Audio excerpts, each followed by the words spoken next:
On behalf of FICCI Cascade, would like to welcome you all to this webinar on combating counterfeiting and smuggling during the COVID-19 pandemic and beyond.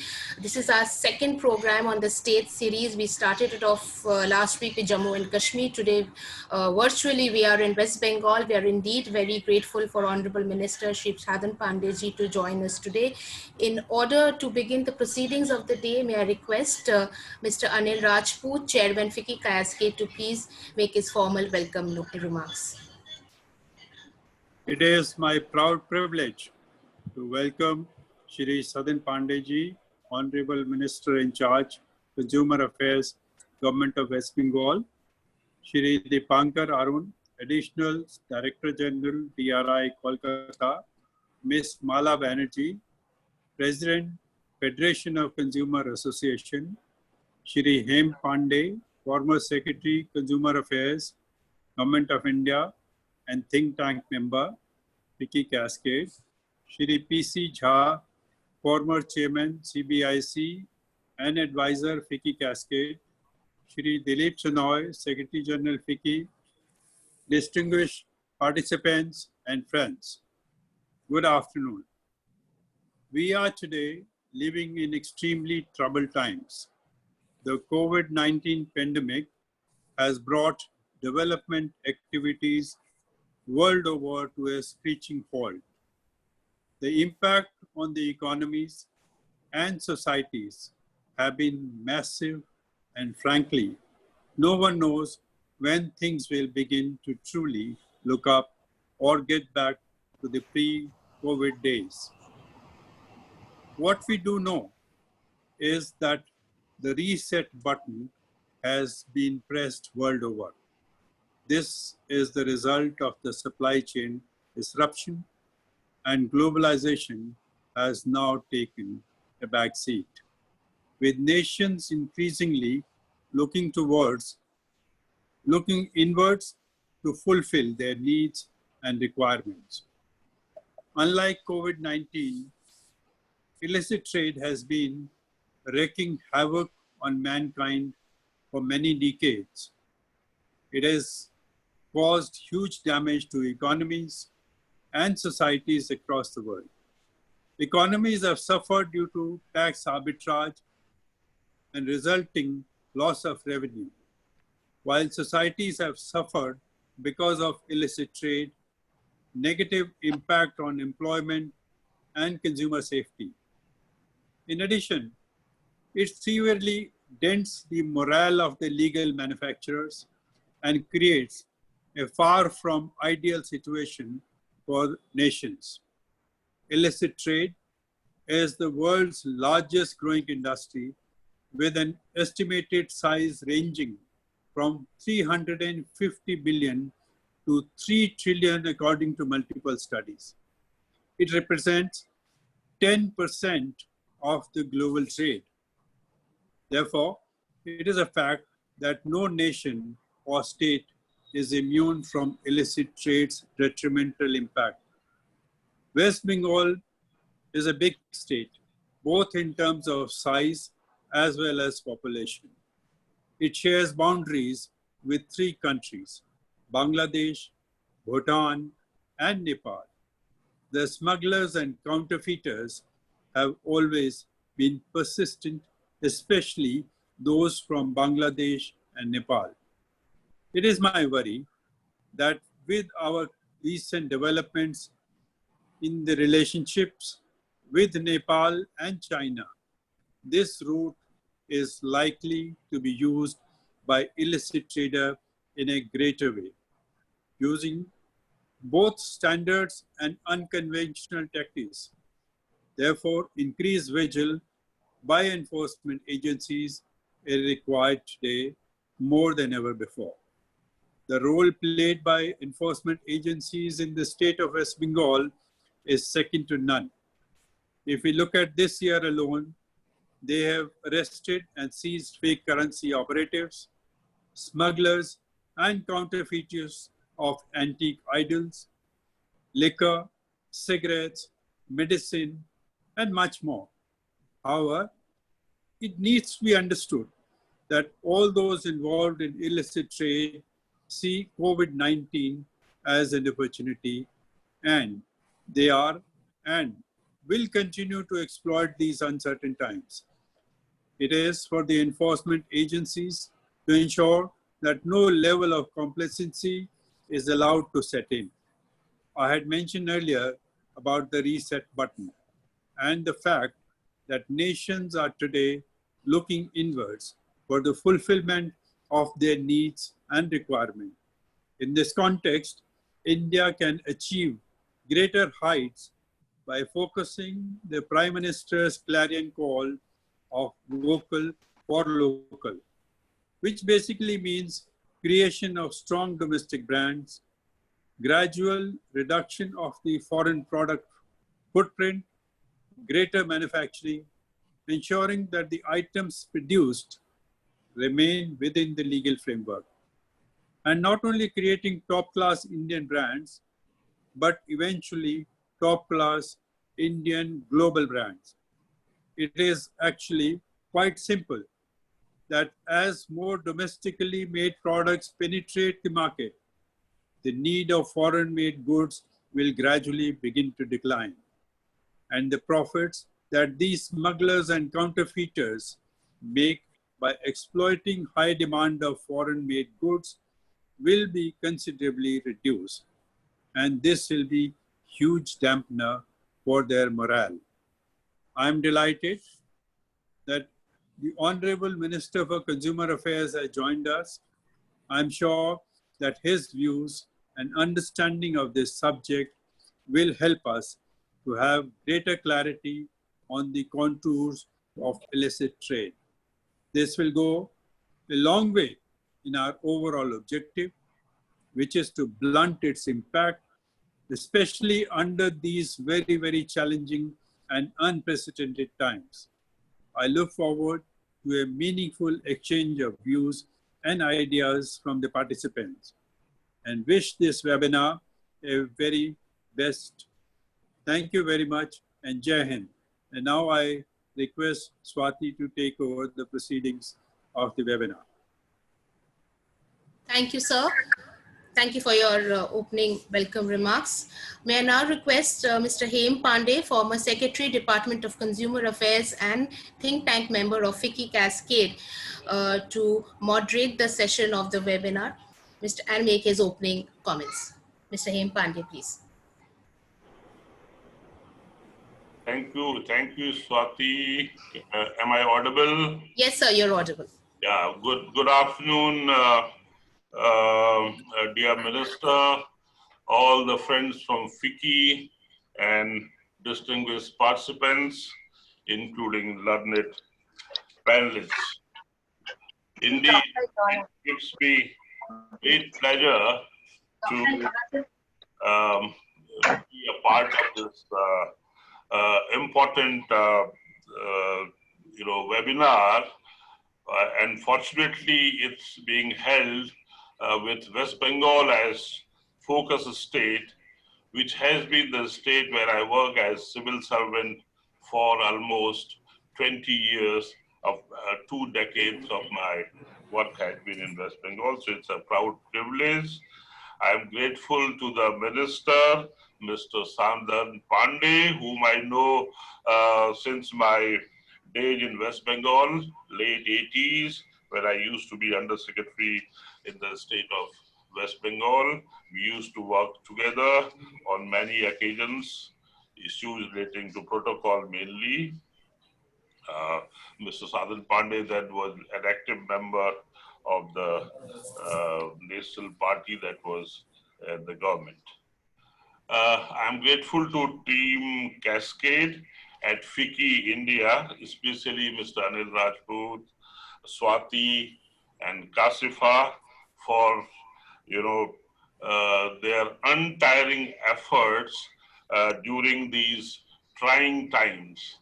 And I remember in the think tank, the discussion was to go down to the sub-national levels. At national levels, we have been meeting, deliberating, but taking the process to sub-national level, and at a time when we are not we are not in a position to really interact the way we. But I hope and only pray that we don't become like this all through. I think we need to come out of this trying time. Now, today we have distinguished panelists. So, I will be moderating the discussion. In the meantime, the focus mainly is on counterfeiting, piracy, and smuggling. So we have to strengthen the enforcement. We have to strengthen the empowerment of consumers, and we have to ensure that these two things remain work in progress. Consumers get items of their choice at a competitive price, and at the same time, people who are indulging in counterfeiting or smuggling or piracy are taken to the task, and there is a need for improving, and it will always remain a work in progress. Improvement in enforcement.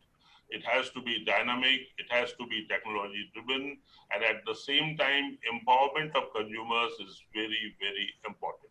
Consumers have their rights, we will discuss in due course, a right of safety, right of information, right of choice, right of being heard, right of being educated, and redressal. Redressal of the grievance of a consumer, of course, is in the hands of the state government and the national government, but through a three-tier system. But enforcement has to be dynamic, as the people who smuggle or make counterfeit products or do piracy, they become smarter. I think the smart enforcement organizations across the country, across the world, have to be even more smarter. And I think we will move in that direction with the help of technology for better. And I think we need to, otherwise counterfeiting and smuggling is impacting jobs, impacting economies, and of course it creates havoc all around. So with these words, I think we can get down to the panel discussion, isn't it, Swati? Straight away. Hello. Sir, yes, sir. You can request the first speaker to come on. Yeah. So let me introduce the learned panelist, Mr. Deepankar Aron. As I was saying, dynamism in enforcement, deterrent enforcement. These are the key to check the menace of counterfeiting and smuggling. So we are privileged to have Mr. Deepankar Aron, who is currently working as Additional Director General, heading the Directorate of Revenue Intelligence in the Eastern region. Mr. Aron has wide experience in customs and work, having served on different assignments ranging from customs at Indo-Nepal border to implementing new industrial policy in Uttarakhand to policy making in the Ministry of Finance. Without taking much of time, Mr. Aron, floor is yours. Over to Mr. Aron. Well, thank you, Mr. Hem Pande. Honorable Minister in charge, Consumer Affairs Department, Government of West Bengal, Shri Sadhan Pande ji, Shri Hem Pande ji, Mr. Anil Rajput, the Chairman FICCI CASCADE and Senior Vice President Corporate Affairs, Mr. PC Jha, the Advisor of FICCI CASCADE and former Central Board of Indirect Taxes Customs, My co-panelist, Mrs. Maumita Banerjee, President of Federation of Consumer Association, Mr. Pradeep Dikshit. It is nice to see you here on this platform, and all the other members of this who are attending this webinar. First of all, my heartfelt thanks to FICCI Cascade for organizing this so very important an event, and that too in a state and a region which has historically made and marred the destiny of the country, and in some ways more than just the country, historically speaking. Indeed, as Mr. Rajput said, you see, the illicit trade has been estimated to be anything up to $3 trillion. In fact, if you say the estimate of about 10% of global trade, we are looking at more than $6 to $7 trillion of illegal money that is getting generated out of various types of cross-border crimes. Now, world over, the number one ranked international cross-border crime is that in drug trafficking. Second, I believe, is trade in counterfeit goods, which is very much the subject of this seminar as well. The third most notoriously ranked global trade is that in human trafficking. And the fourth most significant global trade, illegal global trade, is that in wildlife, which includes both flora and fauna, and that is estimated to be anything between 30 to 100 billion US dollars per annum. So the problem is very well articulated in the opening remarks by Mr. Rajput. But I would like to share a quick background as we were discussing. You see, today we are witnessing an increase in trade conflicts, right? We had the conflict between US and China over much of the last year. And now we are in COVID times where the economic conflict has got further accentuated because of slump and recession in economies. And therefore, perhaps it is not surprising, or perhaps there is an uncanny coefficient of correlation in the recent aggression on the Asian political map, and I would limit myself to that remark. There is some sort of coefficient of correlation between economic distress in various economies, including China, and the aggression that we are seeing.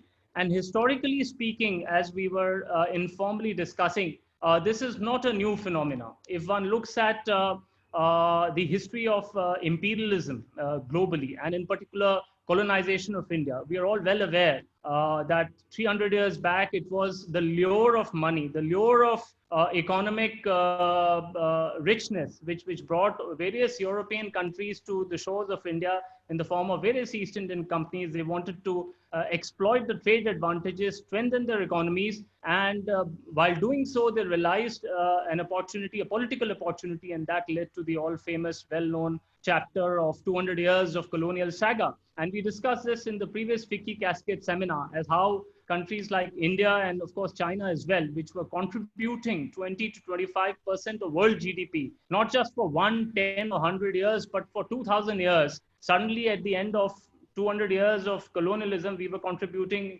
less than 1%, and today it's marginally improved to not more than 2 or 3% of world GDP is what we are contributing in nominal terms.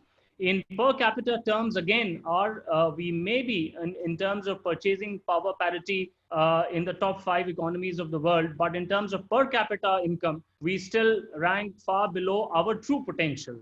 Now, what is stopping us from reaching this is the question before us. Obviously, strengthening, of the Indian economy is the way forward, and how you can achieve that is by strengthening domestic Indian industry. All of you who are members of FICCI and all the trade bodies, we need to increase our growth, we need to increase the incomes, we need to become world-class, efficient products, quality products, low-cost products. Now, the challenge is how to do that. The Honorable Prime Minister in the recent past, given the COVID scenario and the pandemic, and the recession it has set in, has highlighted the need for vocal for local. We have various schemes like Atmanirbhar program. We have the Prime Minister's announced 20 lakh crore package. And if you've been following the developments, about close to 1.5 lakh crore rupees has been pledged to the downtrodden families, to close to 80 crore families, by way of providing rations of up to 5 kg of cereals and 1 kg of pulses per month, right up to November. Now the question is, how are we going to fund this and finance this? And that is where the importance of revenues, importance of countering smuggling comes into play. Now, I will like to give a quick snapshot, if the chair permits at this stage, or perhaps later in round 2, the smuggling trends report, the predominant trends in East Asian region. Now, I'd like a quick word from the chair. Would you like me to do it now, or shall we do it in a second round to share with the audience the major trends?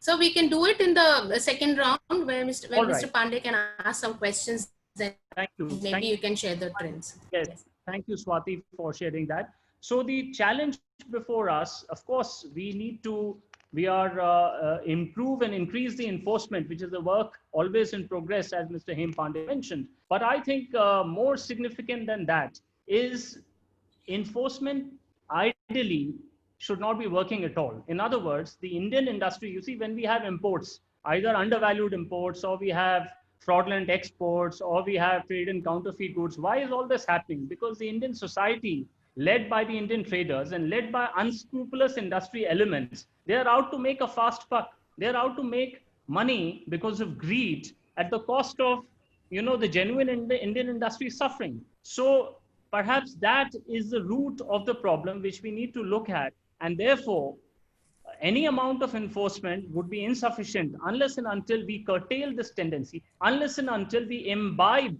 a spirit to work selflessly for the growth of the society, Indian society. As the Gita says, you do work for the sake of work. And the government would love to partner, we in enforcement would love to partner with you, prominent industrial associations, conscientious industrialists, conscientious traders, because enforcement can only be done on the basis of information. You see, the trade facilitation is a very important goal of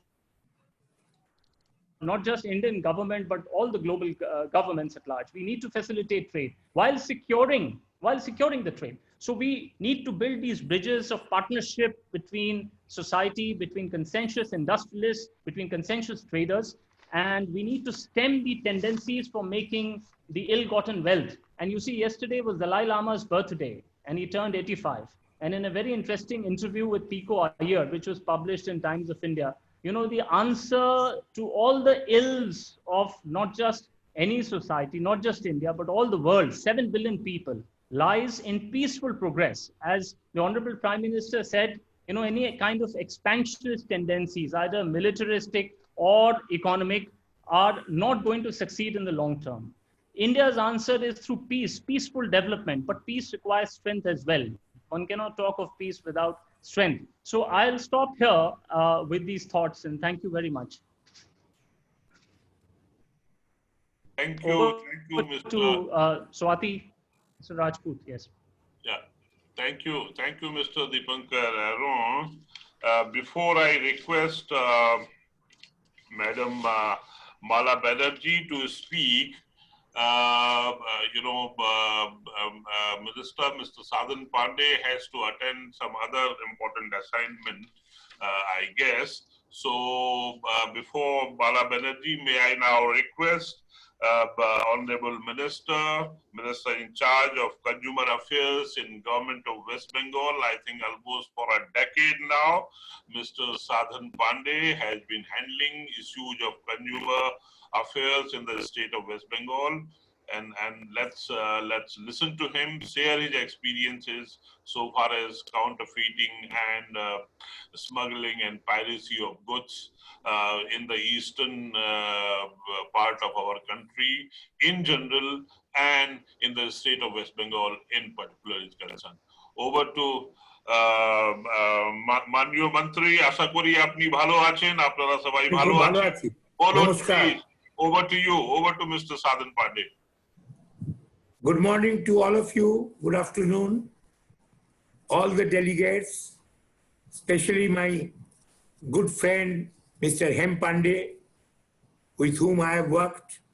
He was the secretary in the Consumer Department in Delhi, and I am the minister for the last 10 years. And Mr. Anil Rajput, my good friend for many years, Mala Banerjee, very aggressive consumer movement lady, and other delegates, Deepankar ji, everybody. I want to wish everybody all the best. Now, in this country of 130 crores, the government of India is not very serious about the consumer movement in the state, in the country. You will understand that the Consumer Act after 1986 was passed in Parliament last year in August. But till today, the rules and regulation, what Parliament has decided, what the country has decided, is still the rules have not been declared. So the new rules, the new concept of Consumer Act cannot be implemented. So it shows that the government is not serious. Government of India is not serious. Otherwise, you would have found very new clauses in the new act. I'm sorry, Mr. Hem Pande was the secretary. He started it, but till today, it has not been done.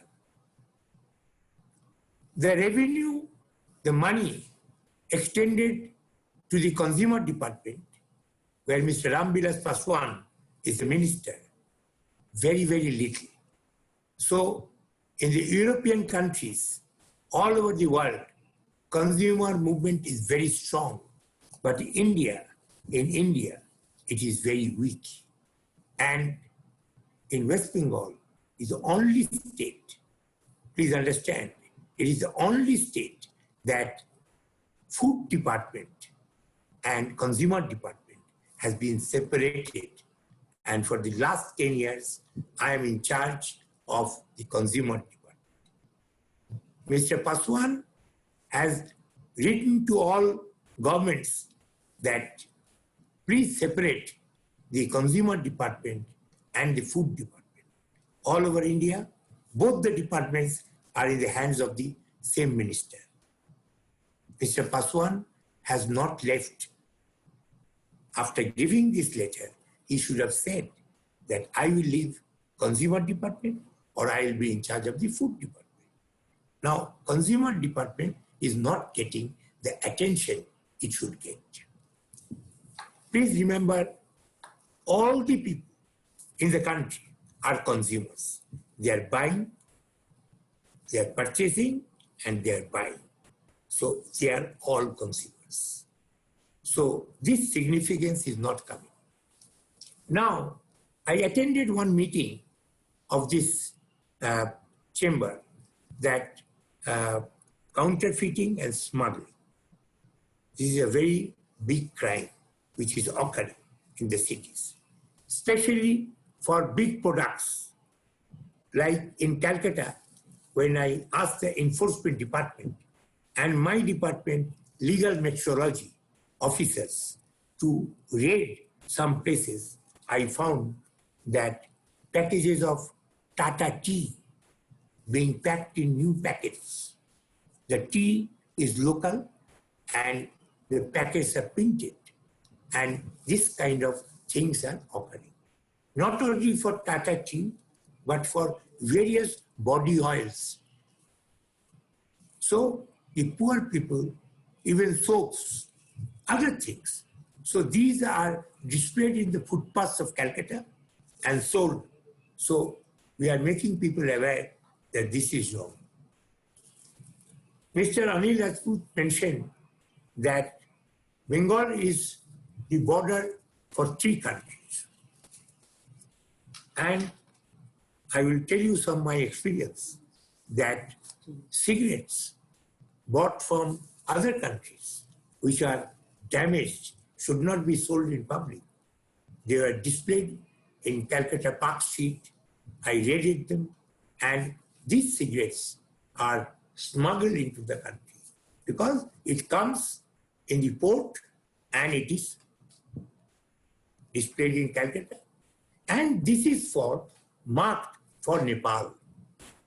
It is marked for Nepal, but in between the carriages get down and these are smuggled and in the city of Calcutta and other places, these cigarettes are totally counterfeiting and they have no standard. All the health condition of the people will get affected. So not only cigarettes, but everything. Now I have a fear that after the ban on the goods of China, there will be a lot of smuggling from China through North Bengal, Nepal, Bhutan into India. There will be a lot of smuggling even in Bihar. So a lot of smuggling of Chinese products because Chinese products has flooded the market and Indian government has taken a good decision to stop China's products indigenously, make it in India. Make it in India, brand India. But we will need a lot of time to have those goods made by us. Because Chinese goods were use and throw. And every industry use their products. So they will try to get smuggled products. So this kind of smuggling is done. And I don't know what government of India is going to do. Now, counterfeiting and smuggling is a loss to the economy. Indian economy has grown, but somebody talked about the 20 crore program, 20 lakh crores program. But I don't know how this will reach the common man because all are through the bank. You have to pay interest. So because of this lockdown, people are suffering. Many people are unemployed. And you do not expect that the Panchayat department, where 100 days work approved by Government of India, that work, 200 rupees per day, all the people of migrants who have come, they will join that and they will take 200 rupees per day. They are not meant for that. So there is a big problem. And the problem will be that migrants, they will not be able to return to their own state where they are working. Because there, the unemployment situation in Maharashtra, in Gujarat, that will be filled up by the local workers. Elderly people will not be brought back. So they have to stay in West Bengal. And we have to provide them with jobs. Jobs which they are used to. We just can't say that you attain this job of the job card and get 200 rupees or 250 rupees. This is the way. So there is a lot of problem because of this, but we are sure the economy will bounce back. Share market has bounced back again. So we have a feeling that today in India, only one sector can save us. That is our motherland. The land can produce many products. Land is associated with many products. My department, another department, which I am the minister, self-help group, where I am seeing that any village, boy and girl, they can get employment through production. What production? Poultry production, goatery production, any farming production, aloe vera production, lac production, any kind of thing which can be from the trees, from the garden, fishery production. The 100 days work, they can plant trees, asset trees. So this is a very big segment which we have to think and we have to pump in money so that they can grow. And once they grow, the prices level in the cities will come down because people are getting salaries and they cannot match the expenditure. There is a very big crisis that I get a fixed salary and I can't match the expenditure because the prices are going up. To bring the prices down, you have to have production, like engineering production, that can, because that is lockdown, affected. But one production in the agriculture field, if you have all these productions of goatry, poultry, trees, fishery, any kind of production that will sell and people can get employment. We are an agri-based country. We must not think of big industries. Big industries, wherever they are there, they will function. They will try to revive. But to provide people with employment, young people with employment, that can be only through our mati, what do you say? Ground, soil. We can make out of it. India is a rich country in this method, but our planning has not been there, that we base our things, because our requirement in the city, everything is for our eating, so today, chicken is 270 rupees. It was 120 rupees. So you can understand. So people have to do that. And regarding counterfeiting, I invite FICCI and Cascade Chairman Mr. Anil Rajput that you have a plan to join hands with us to have a massive campaign, a massive grading program where these kind of products, this kind of smuggling centers are there. Our police force, enforcement department will also join. So if we can have this kind of plan, I think this can be reduced, especially in the border areas.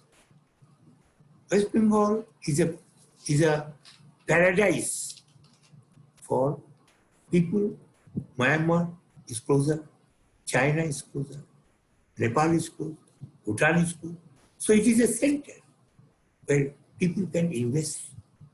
People coming out from China in India, they are coming out. Now, defense items from America, they have to make it here.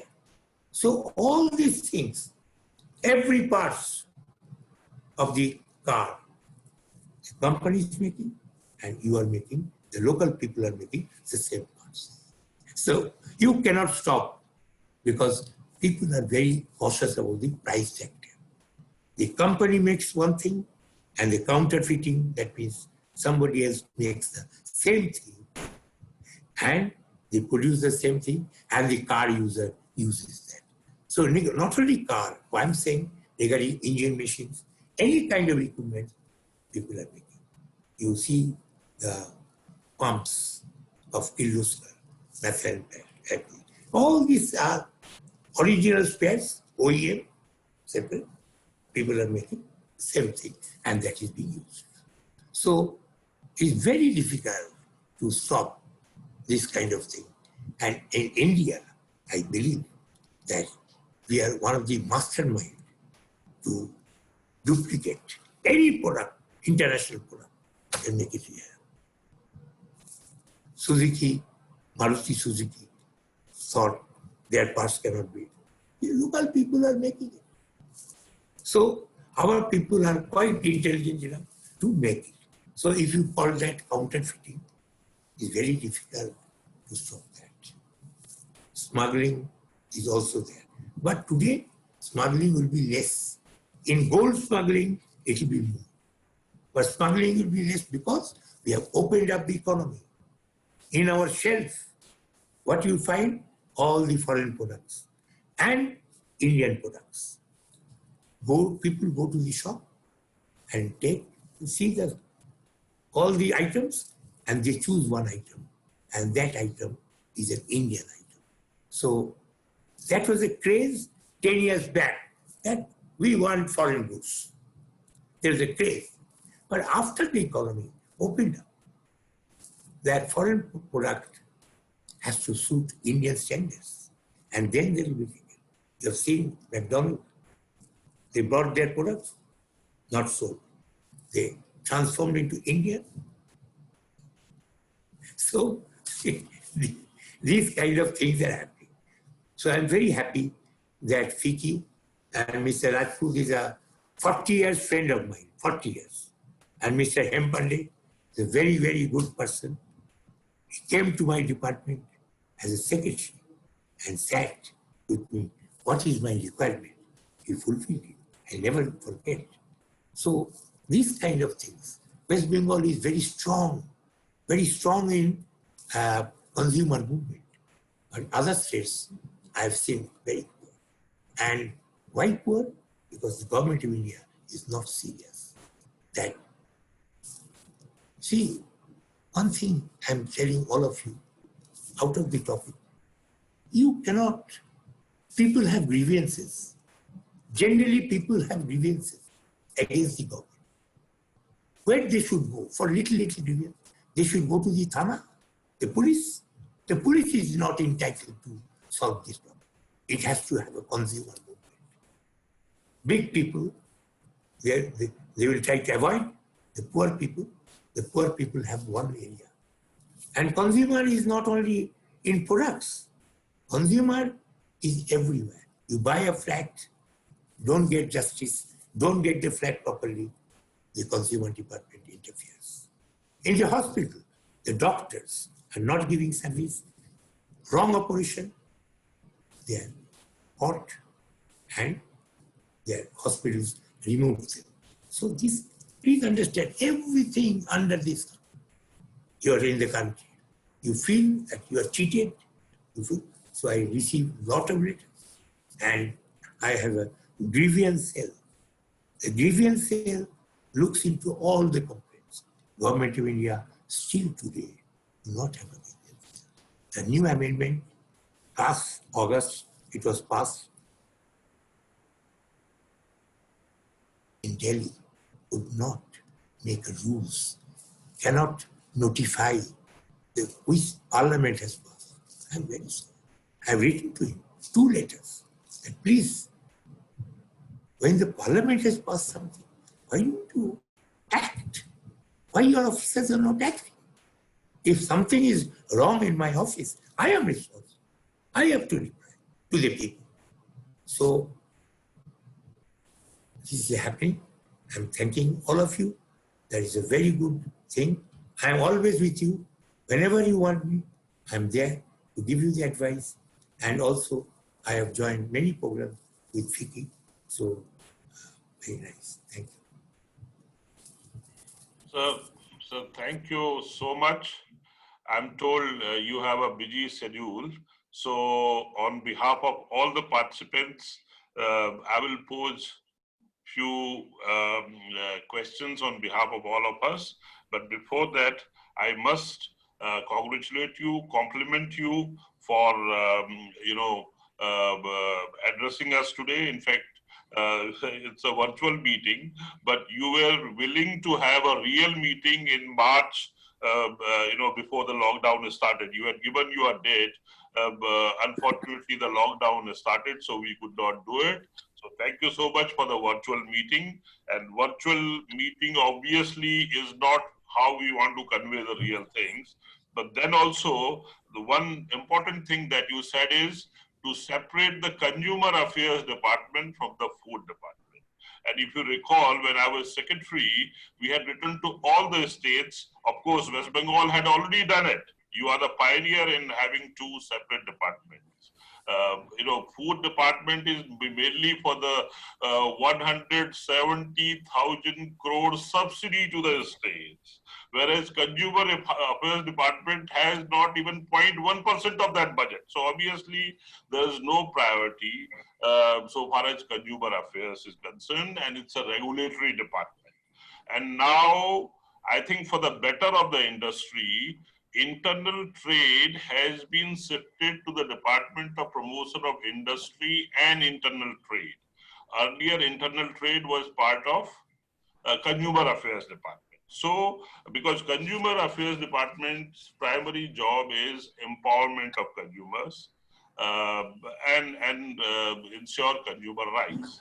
So, sir, from that angle, and you have already spoken about the Consumer Protection Act. You are right that when the act comes, rules and guidelines should come simultaneously. If not simultaneously, within few weeks. So unfortunately, that has not happened, and I hope Government of India is seriously bringing out the rules and guidelines soon, so that the act becomes the amended act, the new act, Consumer Protection Act of 2019 gets implemented. How are you, in spite of rules and guidelines, how the state of West Bengal is handling consumer protection in general and in the new scenario, particularly, the lockdown and the kind of threats that you have? How are you handling in the state of West Bengal? We are maintaining social distance and operating our office.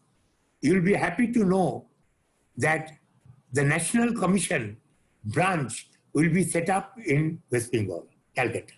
I have already built a building in Rajarhat, and after this lockdown, I want the national level to come to Calcutta so that people don't have to go to Delhi. If the National Commission has a branch in Mumbai, Calcutta, Delhi, or any other state, I am not bothered about, but the minister has confirmed that it will be set up in Bengal. So Bengal people will not have to go to Delhi for National Commission cases. The second thing that I have divided in North Bengal, people don't have to come for the State Commission to Calcutta. And South Bengal, I have set up in Asansol so that people don't have to come to Calcutta. So three branches of the State Commission. And every district has its own forum. So I'm very happy even that all the things have been constructed and in operation. Sir, thank you so much for strengthening the three-tier structure and having the circuit bench of National Commission in West Bengal. I think this will help the entire Eastern India. So thank you so much. We are really grateful for that. And sir, another question that I have on my hand is,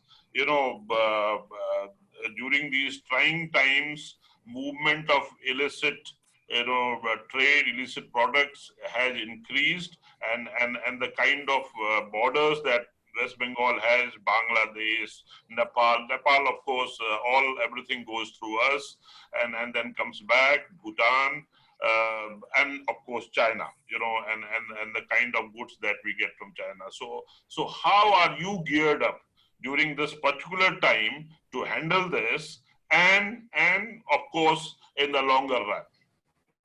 Over to you, sir. My legal metrology department has 140 officers distributed in all districts.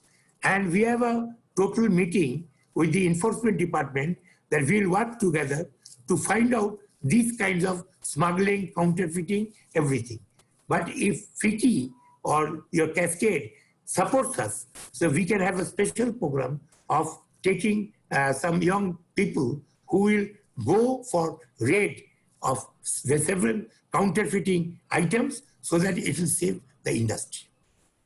So, sir, thank you very much, sir. My final question is on the holistic approach, on the collaboration between various agencies, Government of India, state government, state police, Government of India police, stakeholders, consumers, consumer activists. Many a times we all work in vertical areas. We work along the lines. We do not have horizontal coordination, and that is where the regulation fails. So are we strengthening horizontal coordination among all the stakeholders, and how are we doing this in West Bengal? The economic situation of the state is not good because we have a lot of requirement from the Delhi government, the Government of India. So money is not coming. So because of the less money, we are cutting our budget. Now everything in the consumer department is spent by the government of West Bengal. And government of India is not spending any money. So thank you so much, sir. Thank you for promoting local food, local grown food must be eaten, and I think that will be. And only when you are there, only that time I got money from Delhi. So thank you so much, sir. Thank you for your time, and all of us in FICCI Cascade, in the think tank, and all the participants today. We have a good number of 100+ participants. So all of us, thank you very much, and long live the consumer movement in the country, national level in general, and in West Bengal in particular, at the best of the hands. Thank you so much. Thank you.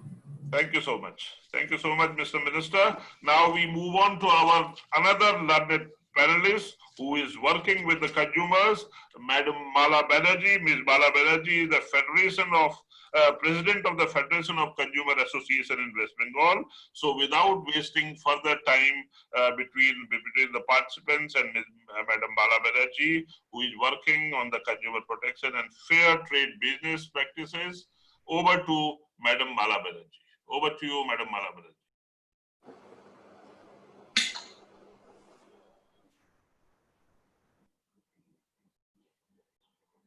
Swati, I hope she's there. Yes, I think somebody has to unmute Banerjee, madam. Kashifa, can you please see? We cannot hear you, Mrs. Banerjee. You may want to unmute your She's on unmute. Yes, she's on unmute.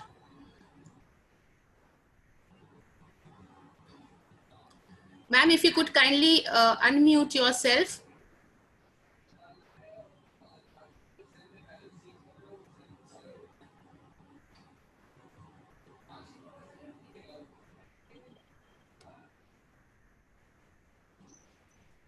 Ma'am, you are on unmute. She's on unmute, but we still can't hear her.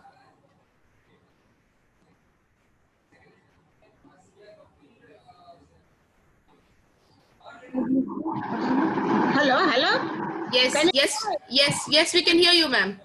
Okay, thank you very much for inviting me. And I think I have very little time, but I address Honorable Minister Sadhan Pande and the respected Secretary, Government of India, respected FICCI President and all the participants and respected panelists more. So I am not very aggressive as per Minister.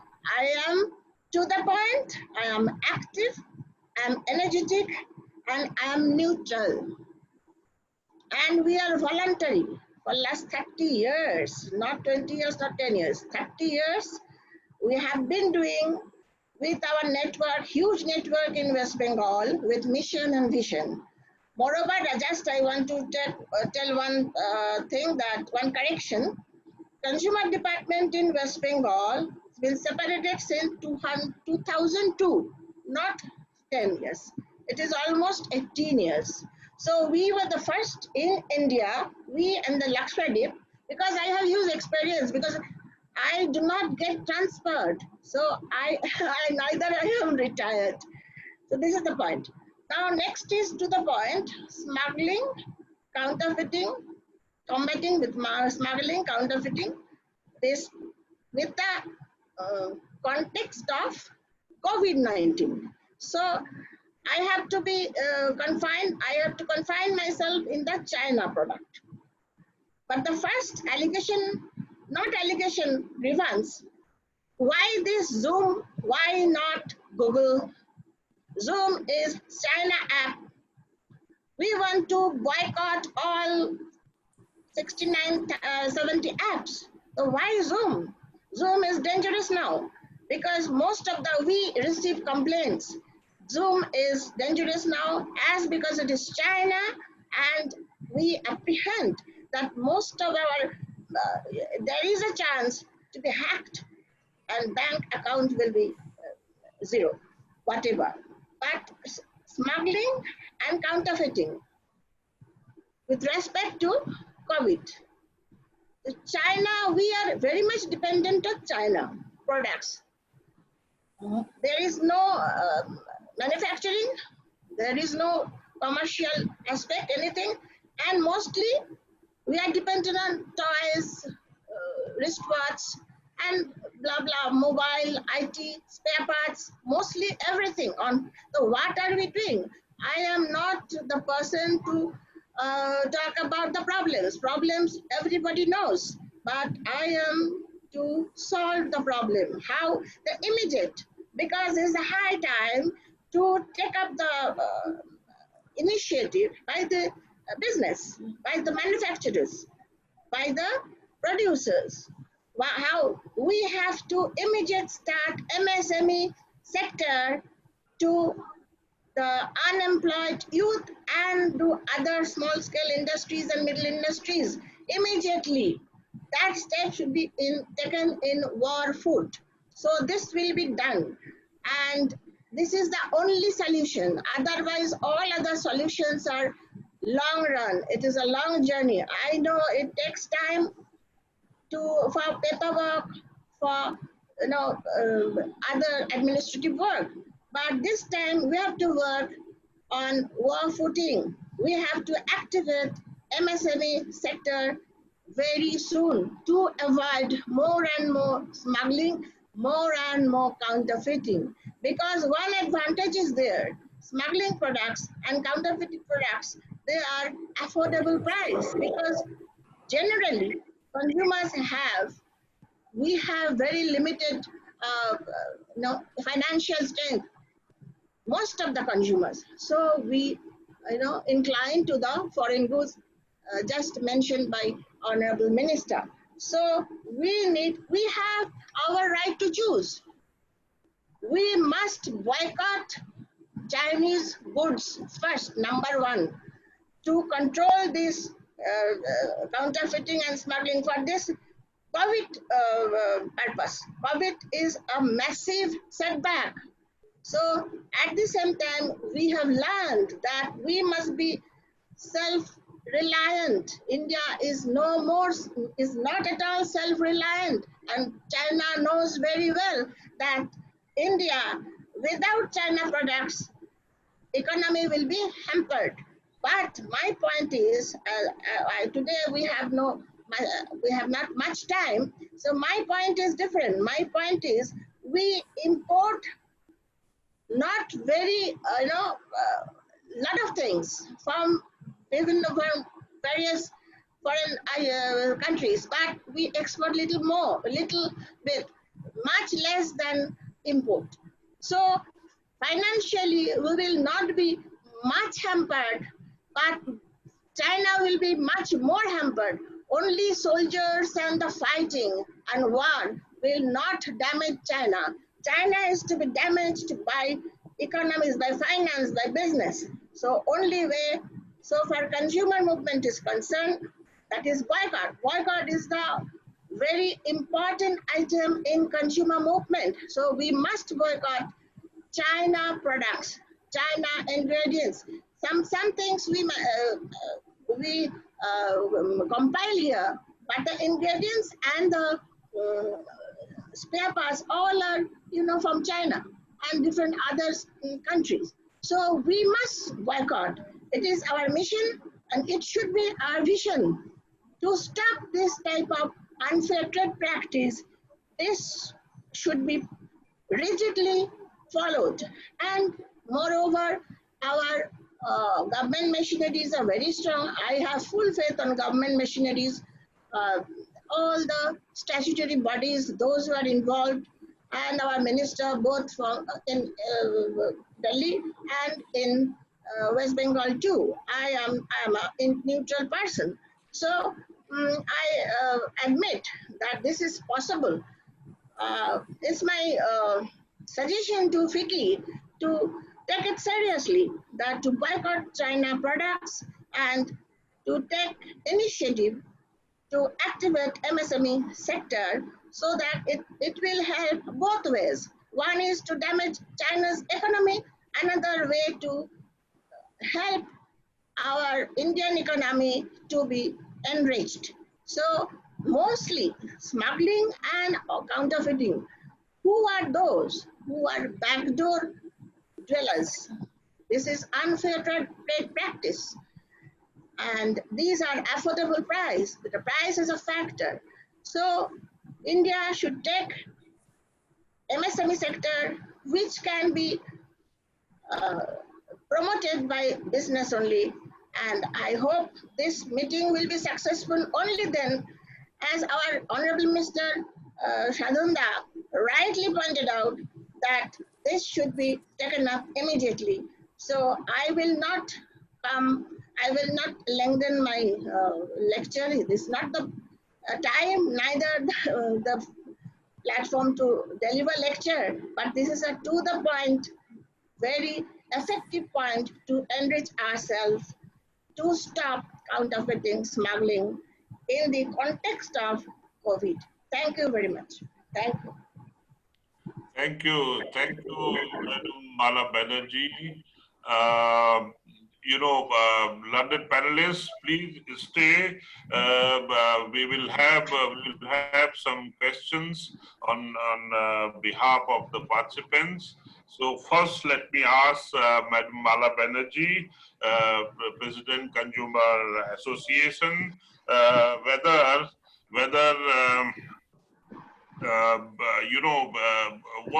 what in your view would be a good communication strategy, which industries, consumer organizations, media, and all stakeholders could have a good communication strategy.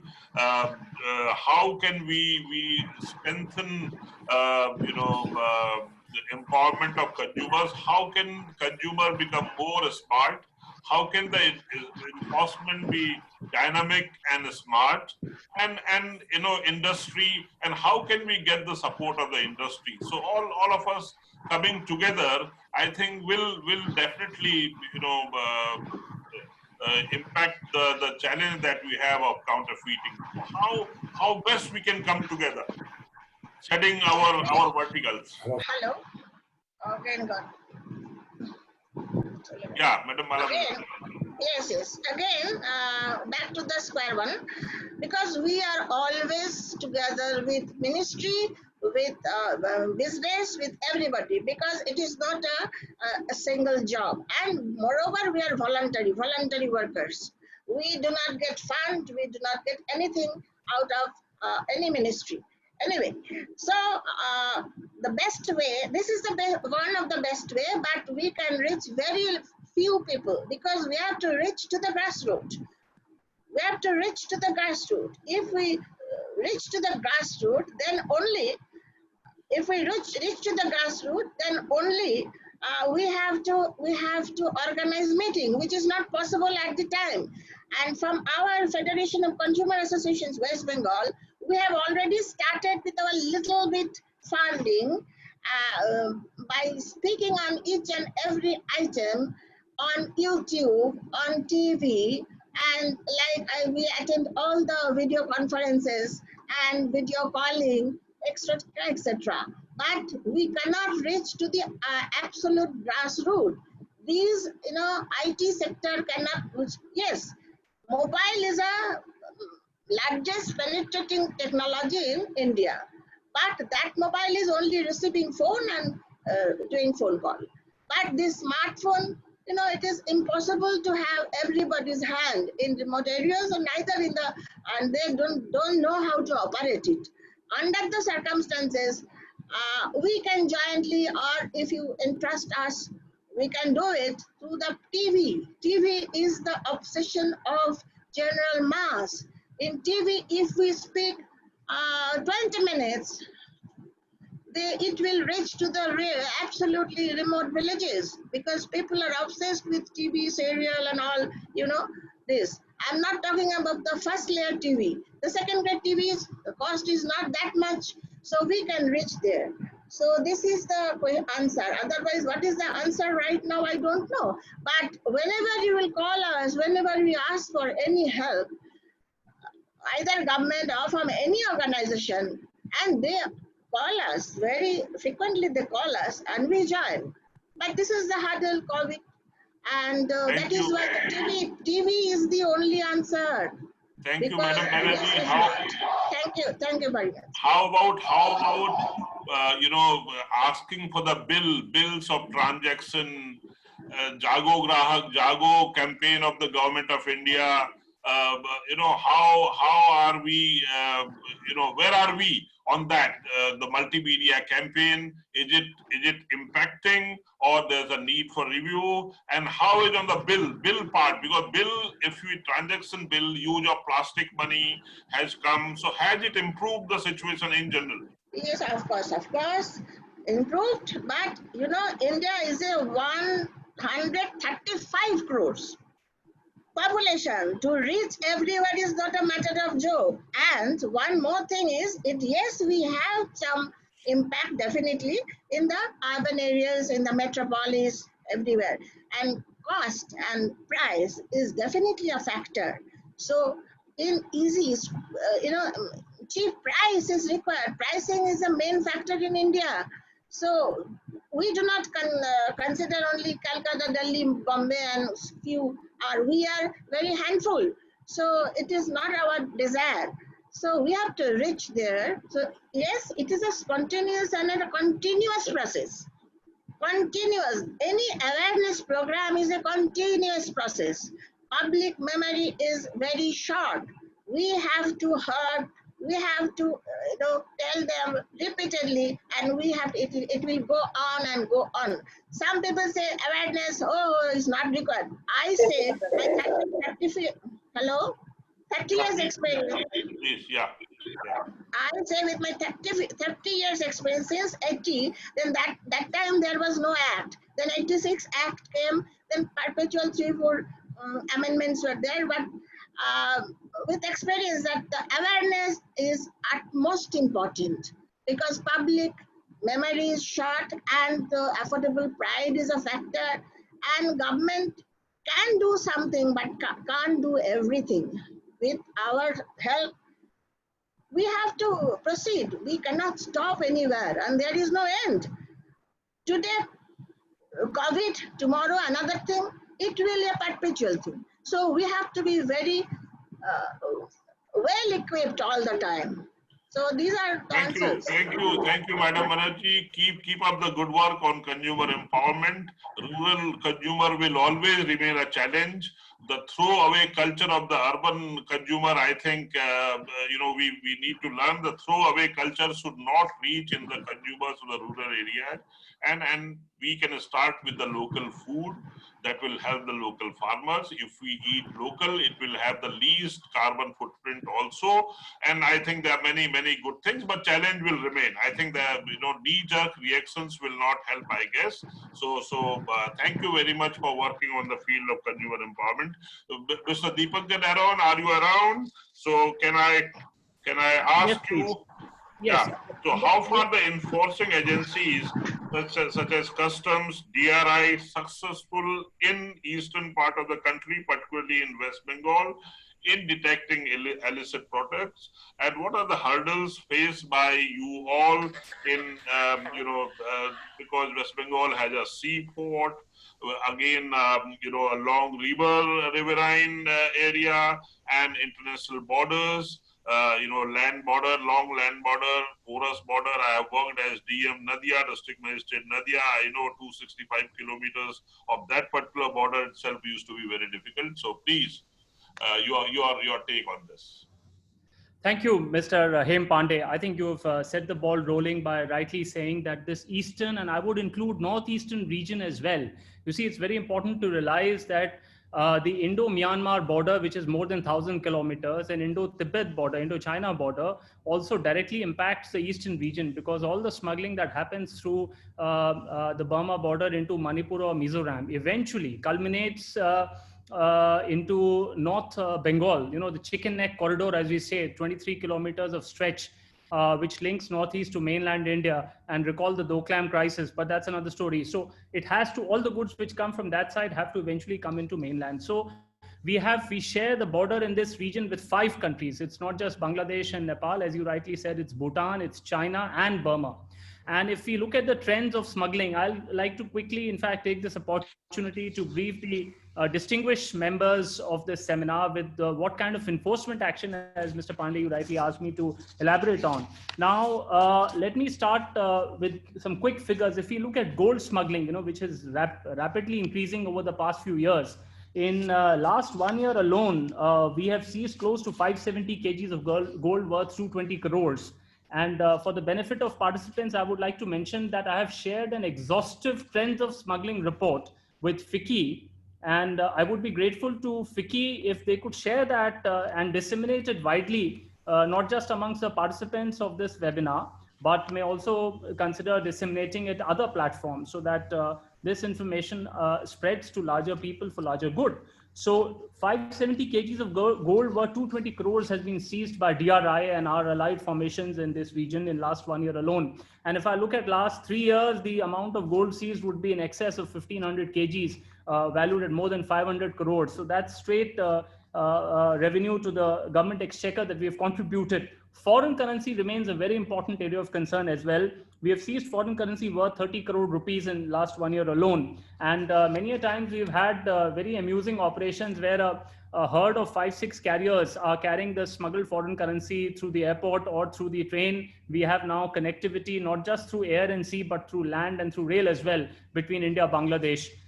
Cigarettes, obviously with Mr. Rajput around and with the ITC distinguished corporate members in this audience would be happy to know that something like 26 crores worth of cigarettes have been seized, close to 2.6 crore sticks. And here I would like to mention a very recent case, just within last 1 week. And Honorable Minister Sadhan Pande mentioned about Nepal transit goods being smuggled. So let me share with you something which has not gone into media yet. 1 week back, we arrested 4 people who were forging documents for Nepal transit. And we found 4 containers that they were attempting to smuggle in this fashion by faking the documents. So 1 container's documents had been forged and faked. And this container had declared computer parts inside it. The other 2 had declarations of black paper. 1 had declaration of toiletries. And the forgery was confirmed by the customs, because customs officers whose signatures were forged, they verified this was not signed. And they would have simply taken these goods out of the warehouse and would have diverted it outside Calcutta. We produced them before the judge on arrest, and you will be not very happy to know that the judge gave them bail and the argument on the same day. And this is a very unprecedented situation. The argument cited was that only 1 container's documents were found, whereas we had evidences for other 3 containers as well, though the forgery hadn't yet happened. Now, be that as it may, when we examined these 4 containers, against a declared value of a few lakhs, we found goods worth 15 crores. Now, let me share the breakup. 1 container which had declaration of computer parts was found to contain 45 lakh cigarettes. And these cigarettes were Gudam Garam cigarettes from Indonesia, and these are valued roughly 4.5 crores. Another container which had toiletries had very high branded cosmetics, multinational brands, and that had come from Shanghai. That container has been estimated to be valued at close to 9 crores. And the other 2 containers had black pepper of Vietnamese origin. Now all these, and this was valued at close to about 3 crores. So it added up to something like 15 crores of goods. Now, Honorable Minister mentioned, we need to have an increasing agricultural base, very important. But you see what is happening to the Indian pepper farmers and farmers who are associated with cultivation of betel nuts, another hot smuggling commodity. You see, their livelihoods are being lost only on account of these fraudulent elements who are out to make quick money by way of smuggling and reaping these profits which arise out of smuggling. So anyways, we will be taking further legal action. But coming back to other areas of enforcement, wildlife crime, again, you see, I must mention all crimes, cross-border crimes are connected. Because be it undervaluation of goods coming from Dubai, China, and elsewhere, be it export frauds, be it counterfeit goods, be it fake Indian currencies, eventually, you see, the money has to move globally. So it results in a huge amounts of trade-based money laundering. So at one end, at a global end, all these crimes, they tend to get connected. So it's very important for us to look at, have a holistic picture of combating crime. So you'll be not so happy to know that wildlife crime, we have detected a series of cases, of exotic birds, animals. We recently seized just about in this lockdown period, COVID period, on 21st June, 22 exotic birds that come all the way from South America: hyacinth macaw, pescurets parrots, severe macaw. These are all protected under Convention on International Trade in Endangered Species of Fauna and Flora. We have seized things like lemur from Madagascar, Asian palm civets, and other hollocks, gibbons, etc. A lot of cases of ivory, elephant tusks have been seized.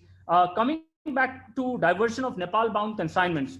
Now, the case I mentioned, interestingly, and this is again something I share with this audience, out of the 4 people whom we had arrested, these 2 we had arrested 6 months back as well.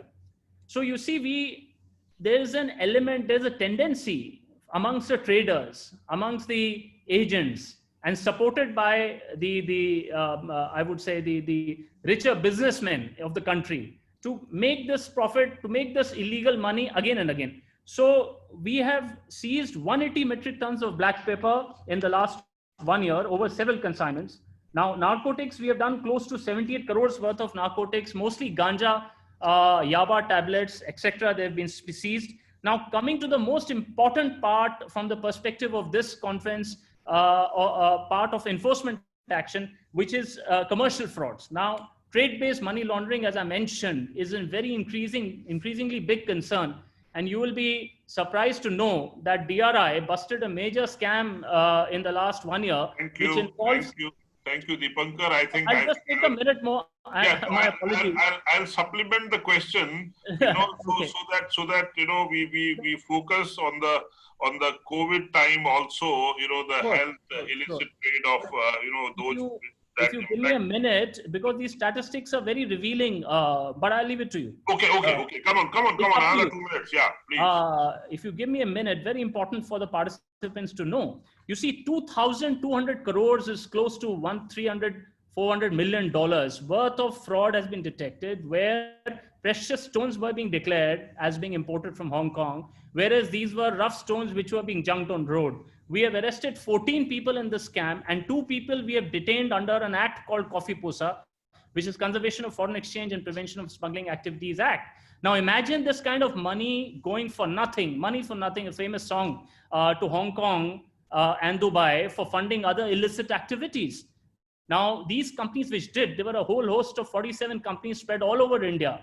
And many of these companies were shell companies. So what they were doing this for is anybody's guess, but we have evidences to indicate that another mushrooming scam, including in COVID times, Mr. Pande, is that of fraudulent IGST refunds, where the tendency to make a quick buck has ballooned into showing exports of highly overvalued goods. And since there are people from tobacco industry here, I must mention an arrest we have done 15 days back with PPE kits, our officers going into the house in Salt Lake and intercepting this gentleman. I will not name him. He has attempted to take 40 crores of refund, out of which 28 crore he had already got, and 12 crore we blocked when we detected the scam. What was the offense? Well, the offense was he was exporting chewing tobacco to consignees in Thailand with buyers in Singapore.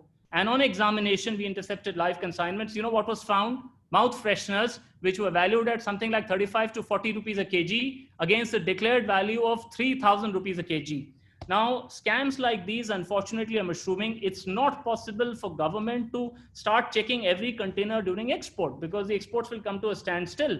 And that is where we really look up to FICCI, to other conscientious industry players, to clearinghouse agents, to stakeholders, to come up with information and share the black sheep amongst them.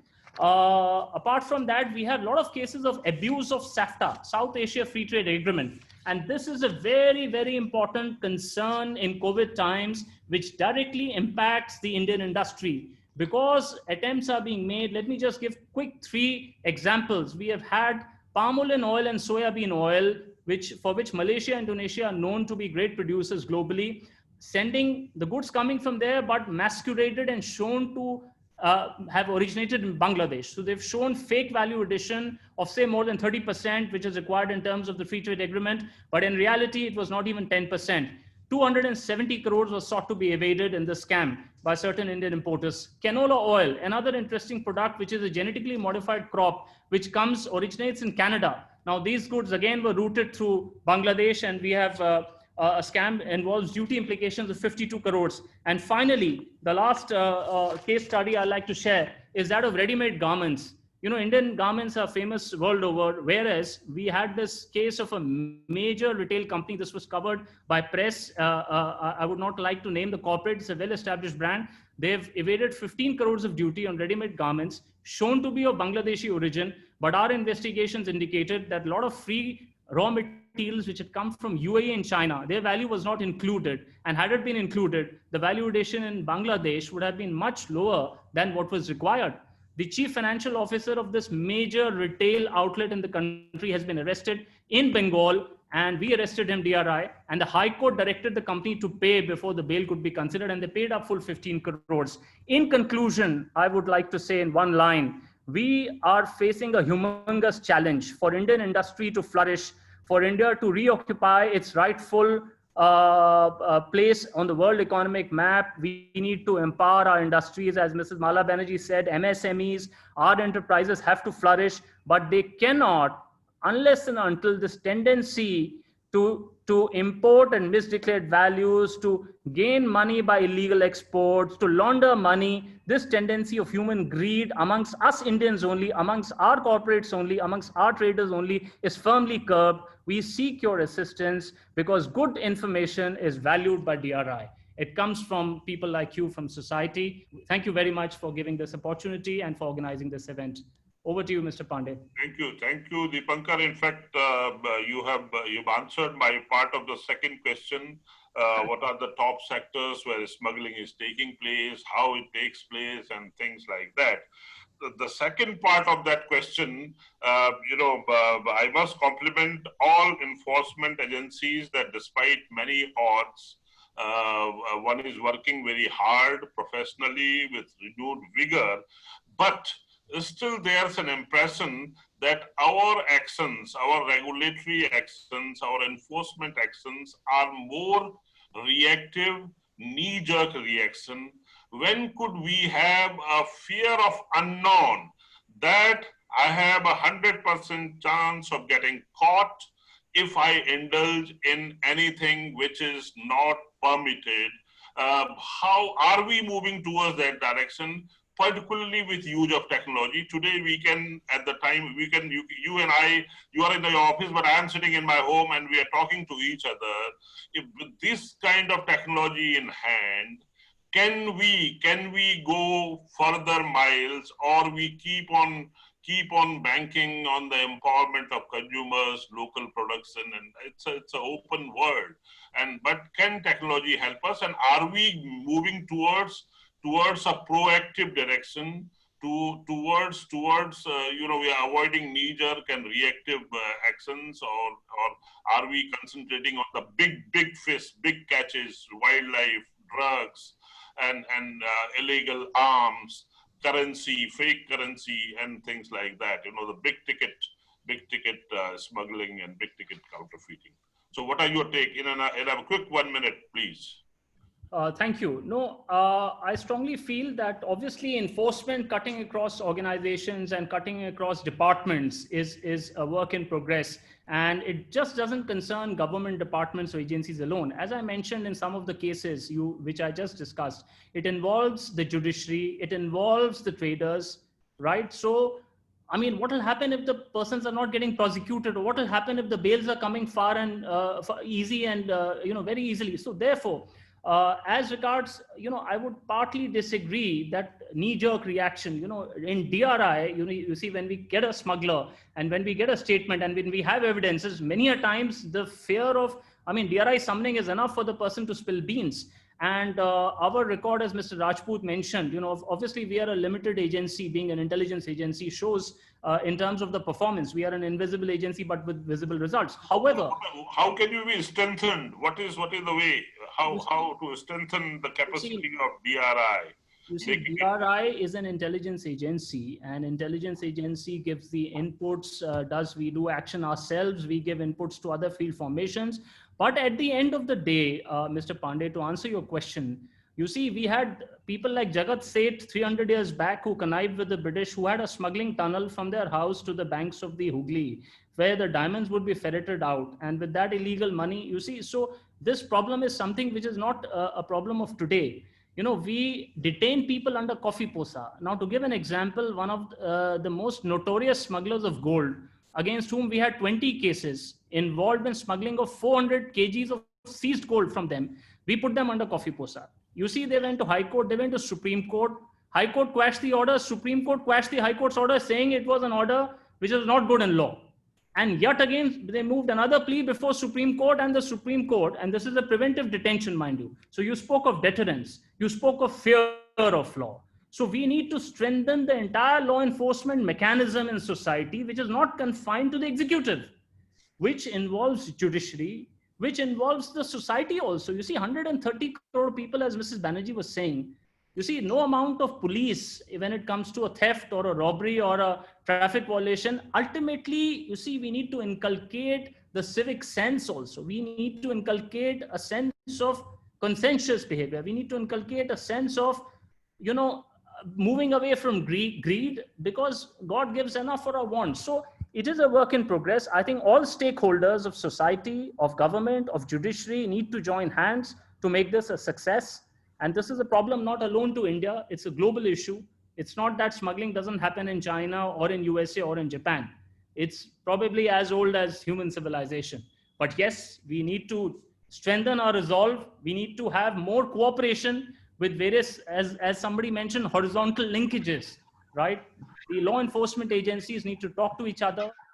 We need more quality information from people like, people like you, people like, and I can tell you here, sitting here, this telephone call, I have had an information from a conscientious person, which led to detection of evasion of 30 to 50 crores of duty on ready-made garments coming from China, where you will be shocked to know the value of each consignment was declared 6 times lower. 1.5 crore was the value, actual value, and the declaration was 25 to 30 lakh. Now, India is a signatory to General Agreement on Trade Tariffs. We have to accept the value which is declared. So how do you get the evidence? We can't say we know you're smuggling, therefore you're caught. So in Bombay, we had to catch the people, and from their computer, we found original invoices. So you see, 10 people were arrested. So we look forward to participation of all stakeholders. Thank you. Thank you, Deepankar, for your commitment. I think that the organization is gradually becoming smarter. I think we need smart informants. We need more transparent enforcement across the board, so that the fear of unknown remains among the people. And it's a historical problem, I guess. But I think our effort. Madam Banerjee, finally, I will go to Mr. Anil Rajput, who has been spearheading on behalf of industry. Yeah, I'll give you a chance to respond. So Anil, after Madam Mala Banerjee speaks, it's to you. I think Swati, 25-30 minutes extra is okay with you? Yes, sir. We have already taken 25 minutes extra. We can another 5-7 minutes. 5 minutes. So over to Mala Banerjee, and then Anil, I will have a question for you. Yeah, madam. Unmute yourself. Yeah. Okay. I just want to point out 2 more points. It's okay? Yeah, please. One is, as we are consumers, we are the ultimate. Whatever is going on, we are the ultimate. We have 2 points in our hand, irrespective of government machinery, irrespective of statutory body, irrespective of policies. As we are the sufferers, right to choose, right to safety, and the boycott, which initiated the consumer movement in America in 62. So this to be enforced first, this to be, throughout, and on a very important basis and preferential basis, this awareness campaign to boycott Chinese things, because India is a huge market. Chinese market is overflowed here. So Chinese products are overflowed here. So we must stop it. We must stop it at products, And one thing is right to choose we have, at the same time we have to enrich with MSME. Otherwise, immediate we have to again. It is the third seminar combating smuggling, counterfeiting, everything, but we have not reached anywhere. And to this year is COVID-19. So China, one by one to be focused, not entire thing. From our side, China. Thank you very much. Thank you, Madam Banerjee. I think we have tremendous challenge. So let's go back to FICCI Cascade Chairman Anil Rajput, spearheading the it's a great and enviable task that you are doing. It's tough on you, and I hope things will improve. Of course, this is a challenging time. COVID, but I hope that we will come over it, and there have been many constructive suggestions today from Minister, from the learned panelists. So what is your take on imposing import caps or vocal for local will address the issue of illicit, unfair trade, smuggling, counterfeiting? How is it going to, is it going to help us in real, or there are many things we need to do, particularly, is it the fear of China or the Chinese products? I guess, like ants an ant, एक चींटी, one ant doesn't compete with another ant, but it competes with the output of the ant, output. So as humans, I think we should challenge ourselves how Chinese products are flooding us, not by stopping them, but producing better locally, value for money. If I as a consumer, if I get value for my money with the local products, so I think I will never buy a Chinese. But as long as we do not substitute that, a viable alternative. So how are we going to take that as a challenge, and how industry can contributes on the consumer empowerment? Government is doing its bit. You heard national government, sub-national government, they are doing their bit. Jago Grahak Jago, you are also party to it. But I think we have to do money. Will industry come forward in a big way, particularly in its brand protection, particularly in protecting IP rights? And instead of having a defensive mechanism, can we have an offensive mechanism on part of the brand producers, brand builders, whether they can more also focus on particularly in respect of, if you think of the circular economy which is being promoted now, I think that could help us. Thank you. Over to Anil Rajput, and you can conclude also on that or Cascade team. Thank you, Anil. Thank you very much, Hem. It's been a very, very interesting session. Everybody has very intimately and aggressively participated during the discussion. First of all, I'd like to address what Minister has mentioned, that he is willing to join hands with Cascade. Unfortunately, Minister is not here. Cascade would be very happy to join hands with the West Bengal government in creating more consumer awareness in that state. So we will approach his office in the next couple of weeks to see how together we can create more consumer awareness in the state of West Bengal. As Cascade, since we don't actually indulge in the aspect of enforcement, so the idea that Minister had given that we could hire some people who could help in doing some raids, that is not part of our mandate, but we will discuss how we can together work and promote our footprints of Cascade and our original motto of creating more consumer awareness on this subject. So we'll discuss the matter with the Minister's office. I'll also like to thank Aron for very, very elaborate and intense data sharing with us, and the kind of job that he's and his team is doing in the eastern side of the country. We would like to congratulate all of you and see how we can work together in getting a more deeper understanding as to how Cascade can work with your team in providing some sort of data that may be useful. So we will separately discuss with you on that. You have mentioned that you shared a report with FICCI Cascade, and I will I'll ensure that we do share that report with the maximum number of people who have similar kind of concern, who are willing to take some of the suggestions forward and learn something from that report that you shared with us. I assure you we will take appropriate action on that.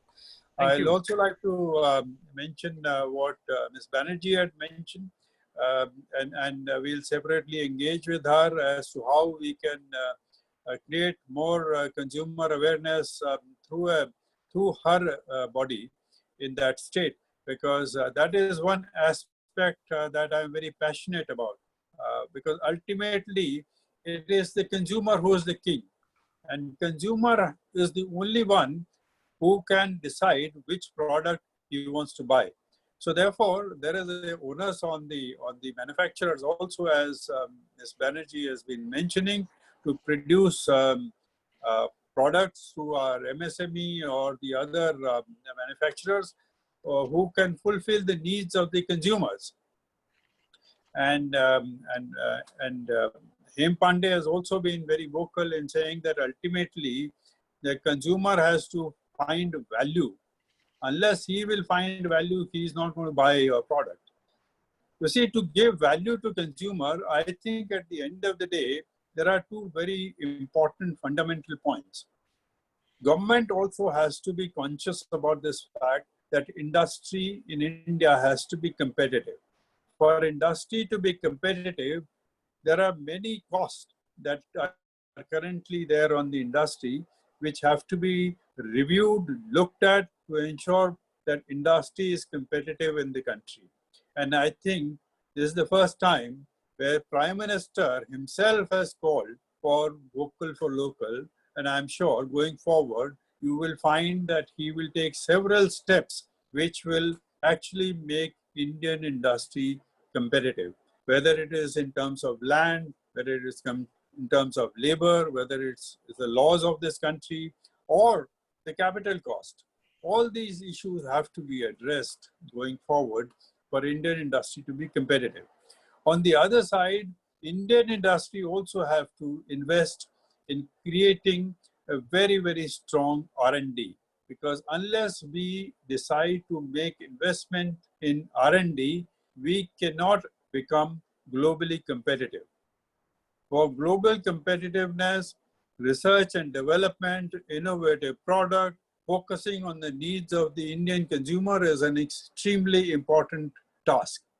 So I'm sure Indian industry is also getting up with this boycott of Chinese goods and the kind of impact that we've had when we have lost our soldiers on the border.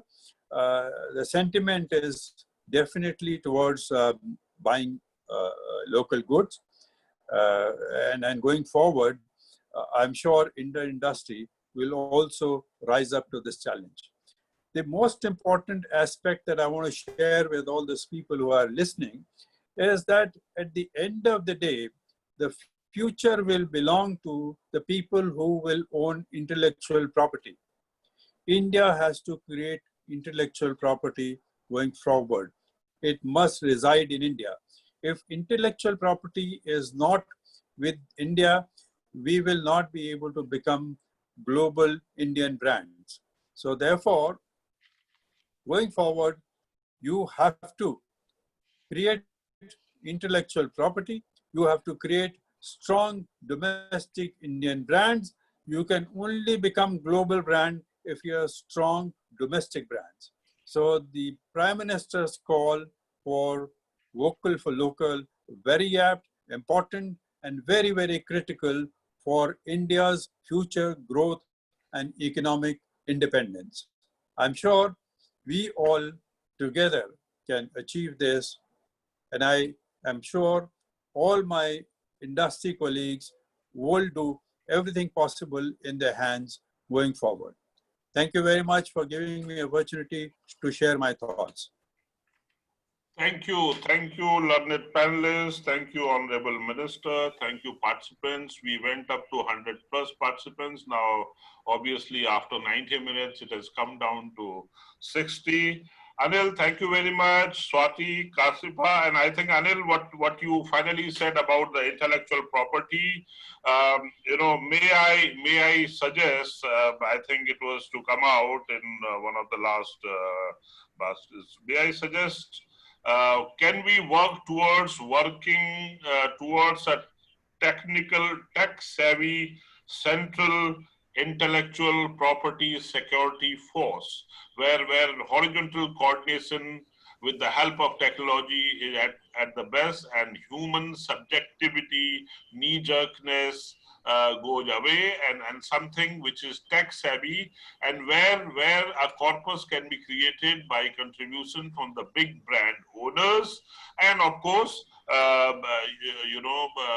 so can ultimately, so this could be the next time when we meet physically, not virtually, we can discuss that, but think about this central intellectual property security force in the line of central police force with as much as possible the technology around. So with these words, thank you for giving me this opportunity, Cascade, FICCI Cascade, and all of you. I'm grateful for this opportunity and look forward to better outcomes of what we discussed virtually today. Thank you very much. Thank you, Swati. Thank you. Thank you so much, sir. Honorable Minister, Deepankar, Aron, Madam Mala Banerjee, and all of you, and Anil in particular. Thank you. I think Mr. Jha is saying something. Yes, Kashmir, could please unmute Mr. Jha. And thank you on behalf of FICCI Cascade. Thank you, Mr. Pande, for moderating the session. We indeed had a very insightful panel discussion. For the final concluding remarks, Deepankar wanted to say something. No, he just mentioned that Mr. Jha's mic was muted. For the final concluding remarks, may I request Mr. P.C. Jha, Advisor Cascade and former Chairman CBIC, to please make the concluding remarks. I missed you. No, actually, I thought that after your final observations, the webinar will come to an end. So because of that, I raised my hand. So actually, as we have found that this webinar has been very lively, very informative.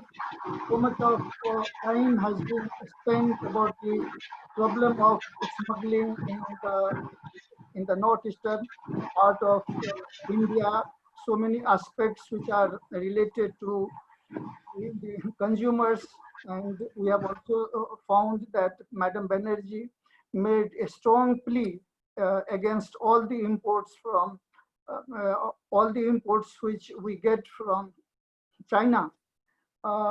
So based on that, one point comes to my mind that we have to go with the slogan of the Prime Minister, that is buy local and be vocal for the local. This is a need of the time, that if our manufacturing sector has to get a boost and there is no alternative to it. We have seen that large number of the migrant labor from the states like Bihar, Uttar Pradesh, Odisha, Madhya Pradesh, Chhattisgarh, they were compelled to leave their workplace and they have gone back to their villages. The number is not less than about 12 million, which is a large number. So there is a need that the manufacturing sector has to come back to production, and in the manufacturing sector also, particularly the MSME sector, that as we find that in any field, those who are large, those who are big, those who are strong, their capacity to absorb the shock is more. But in the case of MSME, which are competitively small, their capacity to take the shock is less. So they need a special type of the boost, special encouragement. And I feel that was probably in the mind of the Honorable Prime Minister when he said that that the people of the country have to change their habit, and they have to concentrate more on the goods which are made local.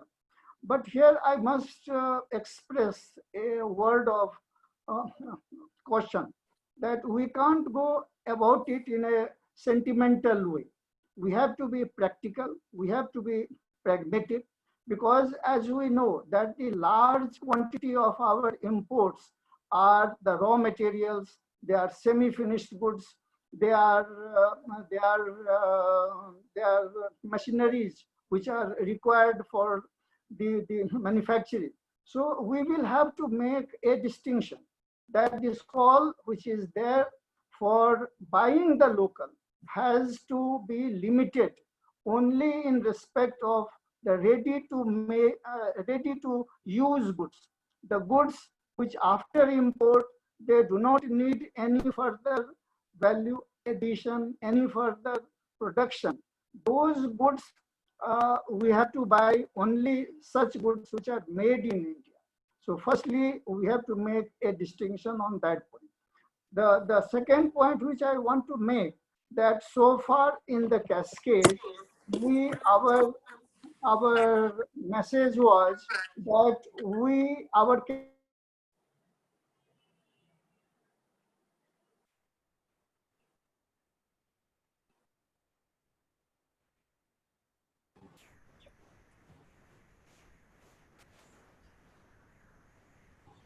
I think we've lost connectivity to Mr. Jha. Yeah. Yeah. Mr. Jha, are you there? No, we've lost the connection. We've lost the connection.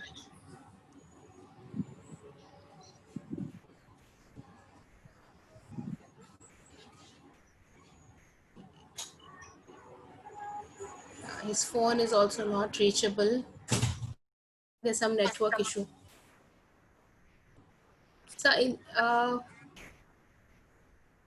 in that case, Mr. Rajput, with your permission, should I wrap up the session? Yes, yes, you can. Yeah. Unfortunately, we've lost connection with Mr. Jha. I would like to take this opportunity on behalf of FICCI Cascade to thank everybody who were present here for this session. It was indeed a very insightful and interactive session. Special thanks to Honorable Minister in his absence now, and all our panelists, Ms. Mala Banerjee, Mr. Deepankar, Aron, and Mr. Jha. I also would like to especially thank our chairman, Mr. Rajput, for spearheading this initiative. I would also like to thank the West Bengal State Office led by Ms. Moshumi Ghosh and her team, who helped us put together this program and helped us to support and supported us to organize this program. Thank you, Mr. Arun Chawla, for being present here today and supporting this initiative. Thank you all participants, for joining us today for this very important session. We look forward to having you again with us for our next series of program. Thank you very much and have a good day ahead. Thank you. Thank you. Thank you, Swati. Thank you, Swati. Thank you. Thank you so much. Thank you. Thank you, everybody. Thank you. Thank you so much. Thank you. Thank you. Thank you, Swati. Thank you, sir. Thank very you. much. Thanks so much. Thank you, Bulchamir. Thank you, Swati.